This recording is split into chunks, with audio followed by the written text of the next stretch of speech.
அஞ்சிலே ஒன்று பெற்றான் அஞ்சிலே ஒன்றை தாவி அஞ்சிலே ஒன்றாக ஆரியர்க்காக ஏகி அஞ்சிலே ஒன்று பெற்ற அணங்கை கண்ட அயலார் ஊரில் அஞ்சிலே ஒன்றை வைத்தான் அவன் நம்மை அழைத்து காப்பான். ஓம் அனுமந்தாய வித்மிகே வாயு புத்திராய தீமிகே தந்தனோ மாருதி பிரச்சோத்யார்.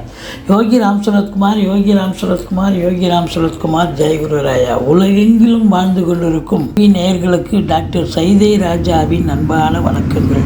நாம் இப்பொழுது இந்த வார ராசி பலன்கள் வாக்கிய பஞ்சாங்க அடிப்படையில் இந்த வாரத்துக்கு கிரகங்கள் எப்பேற்பட்ட பலனை வழங்கப் போகிறது என்பதை ஒவ்வொரு ராசியாக பார்க்கலாம் வாங்க. சிம்ம ராசி காலபுருஷனுக்கு 5வது ராசி. மகம் பூரம் உத்திரம் முதல் பாதம் உள்ளடக்கிய சூரிய பகவான் ஆட்சி பெறும் வீடு. இப்பொழுது இந்த வாரம் சூரியன் 12ஆம் இடம் கடகத்தில் இருக்கிறார். சூரியன் 12ஆம் இடம் என்று சொன்னால் செலவினங்களை தரக்கூடிய ஒரு தருணம். ராசியை வேற சனி பகவான் பார்க்குறார். ஒரு பின்னடைவு ஏற்படக்கூடிய ஒரு வாரம். மந்திரிச்சு விட்ட மாதிரி இருப்பீங்க, டென்ஷனாக இருப்பீங்க, பரபரப்பாக இருப்பீங்க. எதை செய்யணும் எதை செய்யக்கூடாது அந்த ஒரு பிடிமானம் இருக்காது. தேக ஆரோக்கியத்தில் குறைவு ஏற்பட்டு மருத்துவ செலவுகள் ஏற்படக்கூடும். மற்றபடி உங்களை பொறுத்தவரையிலையும் 2ஆம் இடத்தை குரு பார்ப்பது மிக சிறப்பு. குரு 10ஆம் இடத்தில் இருக்கிறார். கிரகங்களுடைய சஞ்சார நிலை மிக சிறப்பாக இருப்பதால் இந்த சிம்ம ராசியில் பிறந்த அன்பர்களுக்கு இந்த வாரம் சூப்பராக இருக்கும், ஓஹோன்னு இருக்கும், அற்புதமாக இருக்கும். என்னங்க அப்படி சொல்கிறீங்க? ஆமாம், சனி பகவான் 7ல் இருந்து பிரச்சனையை கொடுத்துட்டு இருந்தார். இப்போது வக்ரகதி ஆயிட்டார். 6ஆம் இடத்துக்கு சென்றதாக ஐதீகம். அப்போ விபரீத ராஜயோகத்தை சனி பகவான் எவ்வளோக்கு எவ்வளோ கெடுத்துக்கிட்டு இருந்தாரோ இப்போ அதுக்கெல்லாம் மாறாக நல்ல பலனையே தரக்கூடிய தருணம்.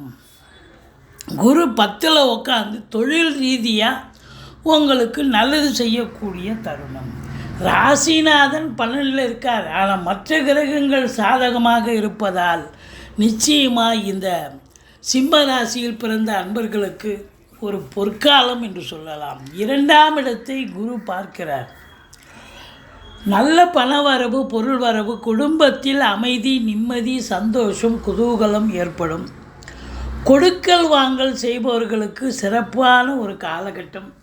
வாக்கினை தொழிலாக கொண்டு செயல்படக்கூடிய இந்த சிம்ம ராசியில் பிறந்த அன்பர்கள், ஜோதிடர்கள், ஆசான்கள், அதாவது ஆசிரியர் பெருமக்கள், வழக்கறிஞர்கள், இவங்களுக்கெல்லாம் ஒரு அற்புதமான ஒரு தருணம். ஒரு சொல் வெல்லும். அப்போ ரொம்ப அவங்க சாதிக்கக்கூடிய ஒரு தருணம் வந்தாச்சு. குடும்பத்தில் சுப நிகழ்ச்சிகள் நடத்தக்கூடிய ஒரு நிலை இருக்கிறது. வெளியார் சுப நிகழ்ச்சிகளுக்கு செல்லக்கூடிய ஒரு தருணமும் இருக்கிறது. மொத்தத்தில் பார்க்கும் பொழுது கணவன் மனைவி ஒற்றுமை, சந்தோஷம், குதூகலம் ஏற்படும். கொடுக்கல் வாங்கல் செய்பவர்களுக்கு சிறப்பாக இருக்கும். அதுலேயும் ஃபைனான்ஸையே தொழிலாக செய்பவர்களுக்கு ஒரு அற்புதமான ஒரு வாரம். 3ஆம் இடத்து அதிபதி 3க்கும் 10க்கும் உடைய சுக்கிரன் 12ல் இருக்கிறார். தொழில் அதிபதி, தொழில் காரகன். இந்த லக்னத்துக்கு தொழிலுக்கு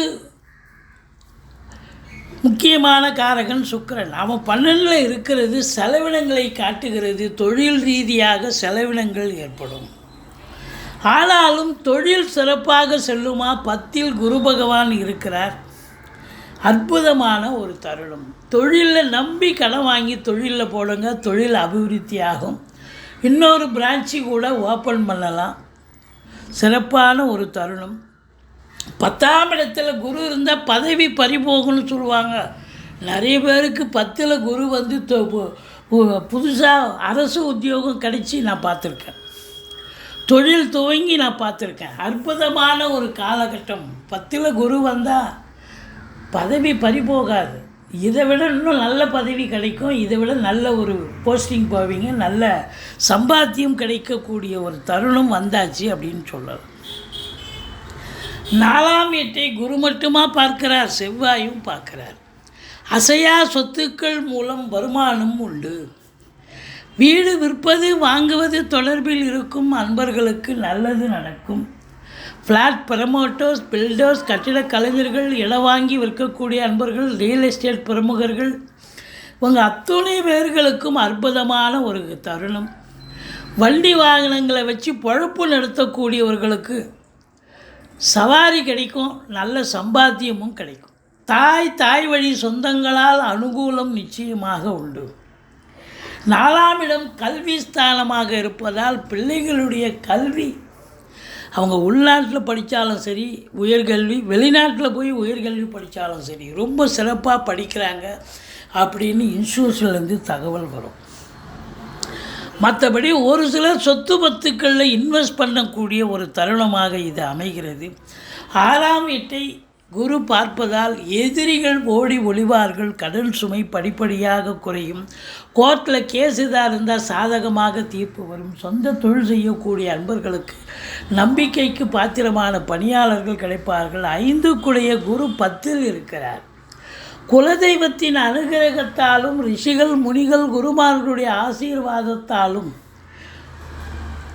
உங்களுக்கு தொழில் ரீதியாக உத்தியோக ரீதியாக ஒரு திருப்பு முனை ஏற்படும் அப்படின்னு சொல்லணும். மற்றபடி சனி பகவான் வக்ரகதியில் இருப்பது இந்த சிம்ம ராசிக்கு சிறப்பை தருகிறது. இருந்த போதிலும் 8ஆம் இடத்தில் ராகு இருக்கிறார். அதை ஒன்றும் மாற்ற முடியாது. நீங்கள் சிம்ம ராசி மற்றவங்களுக்கு நல்லது செய்கிறேன் அப்படின்னு சொல்லிட்டு நீங்கள் ஏன்னா தலைமை பொறுப்பில் வகிக்கக்கூடியவர்கள், மற்றவங்களுக்கு நல்லது பண்ணுறேன் அது பண்ணுறேன் இது பண்ணுறேன் நீங்களாக போய் இன்வால்மெண்ட் ஆகி உங்களுக்கு பிரச்சனையை நீங்களே தேடிப்பீங்க. ஏன்னா 8ல் ராகு இருக்கிறதால அசிங்கம் அவமானங்கள் வரும், செலவினங்கள் ஏற்படும். காசு பணம் மட்டும் இல்லை, நேரம் விரயம் ஆகும் அப்படின்னு கூட சொல்லலாம். அசிங்கம் அவமானங்களை சந்திக்கக்கூடிய தருணம் இது. அதுவும் உங்கள் ஜனனகால ஜாதகம் சரியில்லைன்னு சொன்னால் ரொம்ப விழிப்புணர்ச்சியாக இருங்க. துர்க்கையை வழிபாடு செய்யுங்கள். மற்றபடி குரு மங்கள யோகம் ஏற்படுவதால் குடும்பத்தில் நிம்மதி, சந்தோஷம், குதூகலம் ஏற்படும். அசையா சொத்துக்கள் மூலம் வருமானம் உண்டு. காவல்துறை, தீயணைப்புத்துறை, மருத்துவத்துறை, இராணுவத்துறை, IAS, IPS, IFS அதற்கு நிகரான பணியில் இருக்கும் அன்பர்கள், கலைநிலை ஊழியர்கள், இன்னும் பிற அரசு ஊழியர்கள், தனியார் துறையில் பணிபுரிபவர்கள், ஃப்ளாட் ப்ரமோட்டர்ஸ், பில்டர்ஸ், கட்டிடம் சார்ந்த வல்லுநர்கள், பணியாளர்கள், இவங்க எல்லாம் நிதித்துறை, நீதித்துறையில் பணிபுரிபவர்கள், விவசாயம் சார்ந்த பிரிவில் பணிபுரிபவர்கள், கெமிக்கல்ஸ்,